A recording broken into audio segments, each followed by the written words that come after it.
In this video we will learn about distance. तो यहाँ पर समझते हैं डिस्टेंस क्या होती है। It is actual length travelled by body. अब एक्चुअल लेंथ क्या होती है, देख लीजिए, मान लीजिए कोई बॉडी है और इस पाथ से ये ट्रैवल करती है, इस तरह से ये दूसरे पॉइंट पर पहुँच जाती है, दूसरे पोजीशन पर पहुँच जाती है। और इस पूरे पाथ को हम मेज़र करेंगे और मेज़र करने पर पता चला कि इस पाथ की जो डिस्टेंस है वो 20 किलोमीटर है, पाथ की लेंथ है। इसी पाथ की लेंथ को हम क्या कहेंगे कि ये डिस्टेंस है। मान लीजिए दूसरी कंडीशन ले लेते हैं कि वो बॉडी अब यहाँ से ट्रैवल करते हुए इधर फिर पहुँच गई। तो जब यहाँ पर पहुँचती है तो यहाँ से यहाँ तक की जब डिस्टेंस होती है वो कितनी होती है, ये डिस्टेंस 10 किलोमीटर कवर कर लेता है। तो ये जो 10 किलोमीटर है ये भी पाथ की लंबाई हो गई। तो यदि हम टोटल पाथ की लेंथ बोल दें तो ये कितना हो गया, 30 किलोमीटर। तो इसकी डिस्टेंस कितनी हो गई, 30 किलोमीटर। अब ये यहाँ से बॉडी यहाँ तक ट्रेवल करी और यहाँ तक जाने में ये 7 किलोमीटर हो गया। तो जो टोटल पाथ लेंथ हो गई वो 20 + 10 + 7 kilometre, it means it is 37 kilometre. तो यहाँ जो डिस्टेंस हो जाएगी वो 37 किलोमीटर हो जाएगी।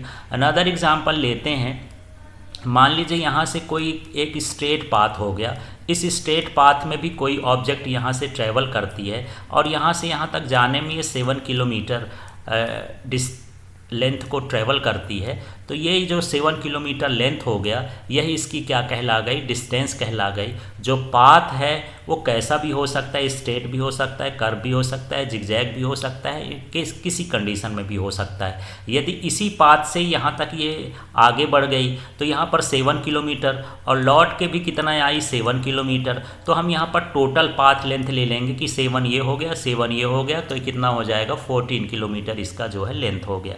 यदि इसके आगे भी ये 3 किलोमीटर और बढ़ जाएगी तो यहाँ भी जो है ये भले स्ट्रेट पाथ है, पूरा हमको पाथ लेंथ ले लेना है। तो 7 + 7 और +3, तो इसका कितना हो जाएगा, ये हो जाएगा 17 किलोमीटर इसकी पाथ लेंथ हो गई। और दूसरा एग्जांपल ले लेते हैं, मान लीजिए कोई सर्कुलर पाथ है और इस सर्कुलर पाथ में कोई ऑब्जेक्ट यहाँ पर है और इसका जो सरकमफ्रेंस है वो 10 किलोमीटर है। तो यहाँ पर सरकमफ्रेंस कितना हो जाएगा, 10 किलोमीटर हो जाएगा।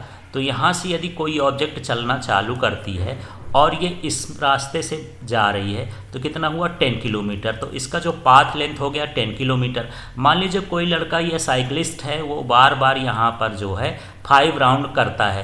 तो यहाँ पर 1 राउंड की जो पाथ लेंथ है 10 किलोमीटर है, 5 राउंड करेगा तो कितना हो जाएगा, 50 किलोमीटर। तो जो उसकी डिस्टेंस ट्रैवल करेगा उसकी डिस्टेंस कितनी हो जाएगी, 50 किलोमीटर हो जाएगी 5 राउंड में। तो इस तरह से हमको टोटल पाथ लेंथ लेना है। मान लीजिए वो हाफ सर्कल में ऐसे की ओर जाता है और इस तरह से वो ट्रैवल करता है।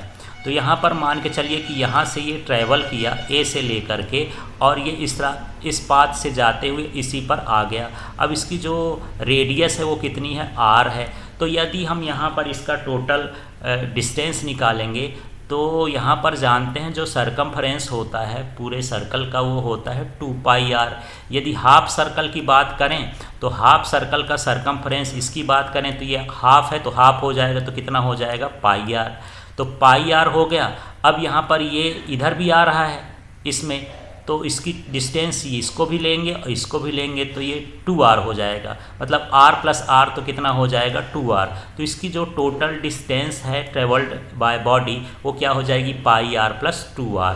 तो इस तरह से जितनी डिस्टेंस वो ट्रेवल करता है कि यहाँ पर क्या πr हो गया, इधर किया तो r हो गया, इधर किया तो r हो गया, तो ये हो जाएगा πr + 2r। अब अनदर डिस्टेंस ले लेते हैं एग्जाम्पल। तो यहाँ पर मान लीजिए कोई ट्रेंगुलर शेप में कोई बॉडी मोशन करती है। तो ये बॉडी यहाँ से स्टार्ट की और ये कितना डिस्टेंस ट्रेवल की, 3 किलोमीटर ट्रेवल की। इसके बाद हम यहाँ पर देखते हैं कि ये बॉडी इधर जाती है, मान लीजिए 4 किलोमीटर चली गई। अब यहाँ पर ये जो बॉडी है इधर से फिर इधर की ओर जाती है, इधर की ओर, और यहाँ पहुँचती है। तो यहाँ पर मान के चलिए कितना चल रही है, 5 किलोमीटर चल रही है। यदि ये 5 किलोमीटर नहीं भी दिया होगा तो हम इससे पाइथागोरस थ्योरम से इसे निकाल लेंगे। अब हम इसकी टोटल पाथ लेंथ ऐड करेंगे तो 3 + 4 + 5 हो गया, मतलब 12 किलोमीटर जो होता है इसका पाथ लेंथ हो गया। तो इस तरह से हमको डिस्टेंस को मेज़र करना होता है। तो डिस्टेंस क्या है, एक एक्चुअल लेंथ होती है, पाथ लेंथ होती है जो बॉडी क्या करती है, ट्रैवल करती है। तो यहाँ पर हम इसकी बात कर लेते हैं कुछ और चीज़ों की। तो जो डिस्टेंस होती है वो कैसी क्वांटिटी होती है, scalar quantity, it means it has no direction. अब हम इसकी एसआई यूनिट की बात करें तो जो इसकी एसआई यूनिट होती है मीटर है, और इस मीटर को इस मान एम से लिखते हैं। इसके डायमेंशनल फार्मूला की बात करें तो इसका डायमेंशनल फार्मूला क्या होता है, एल होता है। और इसको पूरे फॉर्म में लिखेंगे तो ऐसा लिख सकते हैं, ये m0 हो गया, ये L1 हो गया, और ये T0 हो जाएगा। तो इस तरह से इसका जो डायमेंशनल फार्मूला है इस फॉर्मेट में भी लिखा जा सकता है। बस यहाँ m0 रहेगा और T क्या रहेगा, 0 रहेगा। ये हमेशा क्या होती है, पॉजिटिव होती है। और ट्रैवलिंग बॉडी की जो डिस्टेंस होती है कभी भी 0 नहीं हो सकती है। हमेशा डिस्टेंस जो होता है पॉजिटिव होता है, वो निगेटिव हो ही नहीं सकता क्योंकि इसमें एड ही होता है। तो इसी तरह से आपको पूरा सिलेबस पढ़ना है तो आप LK physics application play store से डाउनलोड करके इंस्टॉल कर लीजिए और इसमें सब्सक्राइब कर लीजिए, आपको पूरा सिलेबस मिल जाएगा। Thank you.